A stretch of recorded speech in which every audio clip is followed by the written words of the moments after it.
some quick helmet and wire info, mostly for newer people getting into this. This is I've mostly done heavy equipment repair all my life. I got stuff in 5 countries with my name on it: Australia, Germany, Switzerland. Shipped an earthquake table to Pakistan and one to Patras, Greece. But 75% of what I've done the last 30 plus years has been heavy equipment repair. So, but I like these were the old Prism helmets that Jackson came out with. They don't make these anymore.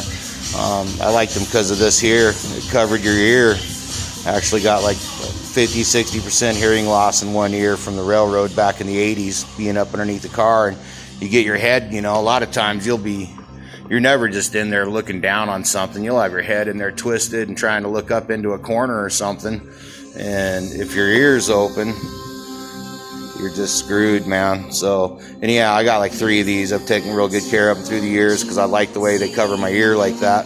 The other thing I like about these Jackson helmets is on the front here, this is square. If you compare this to a Huntsman helmet's got a big cutout right here.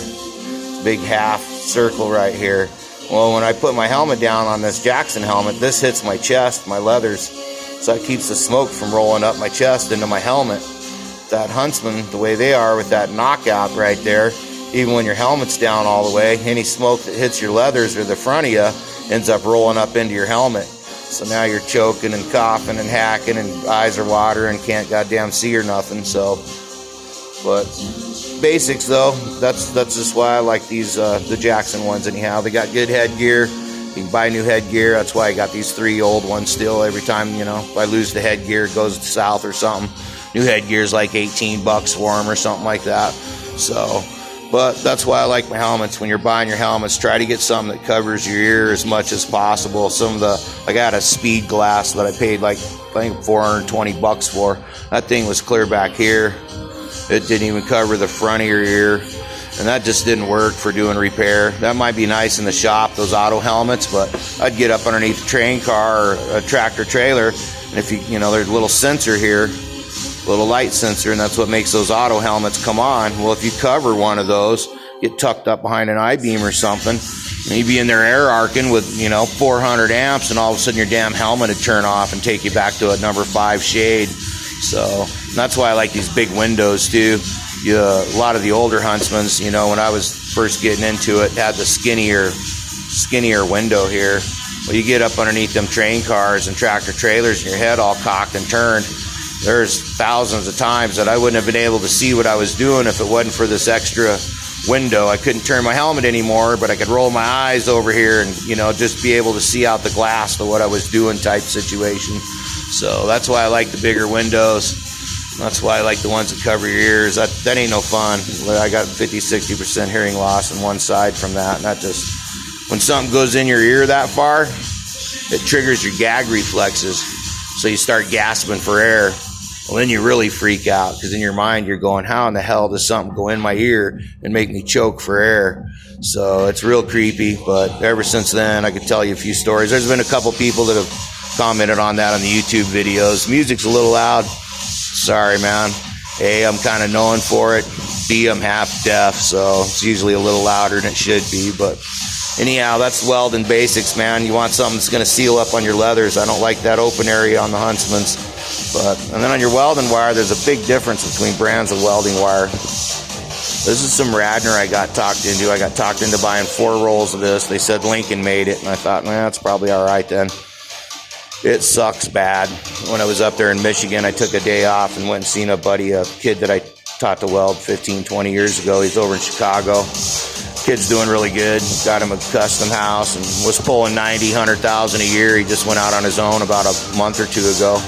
But popped in and he was struggling. He was showing another kid how to weld and just having a hell of a time. And I happened to see they had that Radnor in there, and I'd already dealt with it. So I pulled that out and I had some in-weld. The in-weld Fusion Flow, that runs really, really nice, and it's a cleaner wire.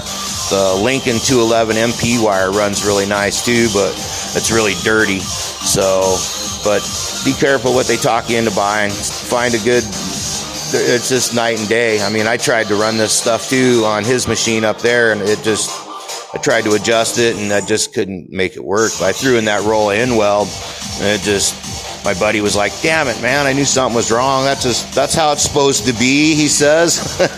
So, but yeah, so he ended up probably pitching his in the trash too. But really big difference between brands. The Hobart brand runs really, really cold. I've only used that maybe 3 times in 30 years, and I hated it every time.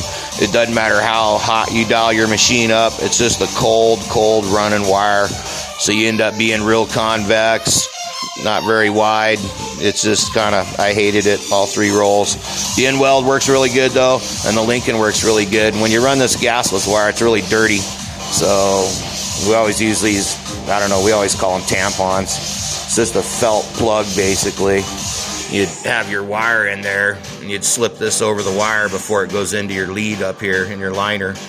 And then you put a couple drops of this stuff on it.